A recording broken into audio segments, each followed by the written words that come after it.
Good morning, good morning, good morning. How are you today? It's Ken at 10. If you haven't been here before, stick around. Thanks for joining us and welcome.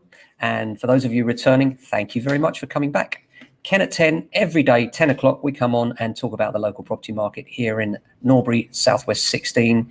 We're between Streatham and Croydon. We cover the areas of Streatham, Croydon, Thornton Heath and surrounding, do lettings, management and sales. And we're rather busy right now. I'm pleased to report things are going really well, and always love telling you what's going on. Bit of general news, bit of local market news, and anything else that comes into our heads really. But if you'd like to see anything in particular, we do have JA Tuesday, where you ask JA a question. Ask JA Tuesday, I should say.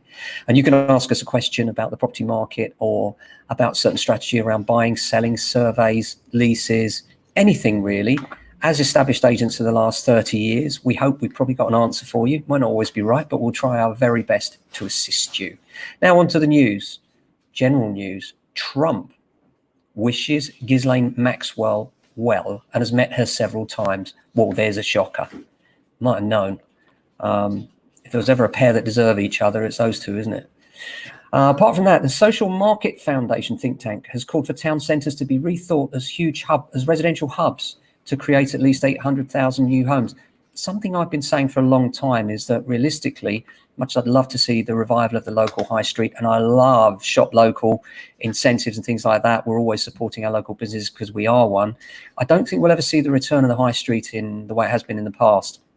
I think what underlines that is when you look at the likes of Debenhams closing and that sort of thing, it really does underline the problem that our town centres are not going to be what they were. And that means vast swathes of real estate actually going vacant.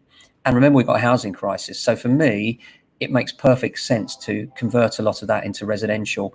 And that's what this think tank is basically saying is that councils should offer tax incentives and actually allow the redevelopment of town centres for more residential accommodation. And in a way, that will revive the town centres themselves because there'll be more people around to use the services of the remaining shops. So there is some logic to that. Landlords are exploiting new planning rules. Property developers have been taking advantage of planning rules to create flats that are no bigger than sheds, apparently. And I'll come on to something that is no bigger than a shed in a minute. Now, most developers, if you're building new flats, there are certain size limitations. But where you're redefining old office spaces, the size of some of these units is frankly ridiculous. And it's not really, I don't think, conducive to successful human habitation. So they should really do something about it. And first-time buyers, low deposit mortgages are returning slowly, but it's happening. 90% mortgages are out there, not in droves, but we are seeing more and more of those return. And the first-time buyers really need them because, let's face it, 10% of a house price, especially here in London, is a massive amount of money.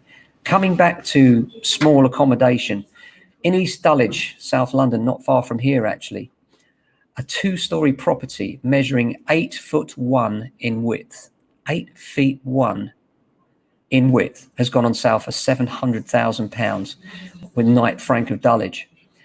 The agent commented, "This great little house offers a south-facing garden." I mean, what can you say? Something that's 8 foot wide, really? You can live in that space? That's crazy, isn't it? Apart from that, diary's full today. Looking forward to a conference weekend this weekend, going up to the Lake District to see our friends up there.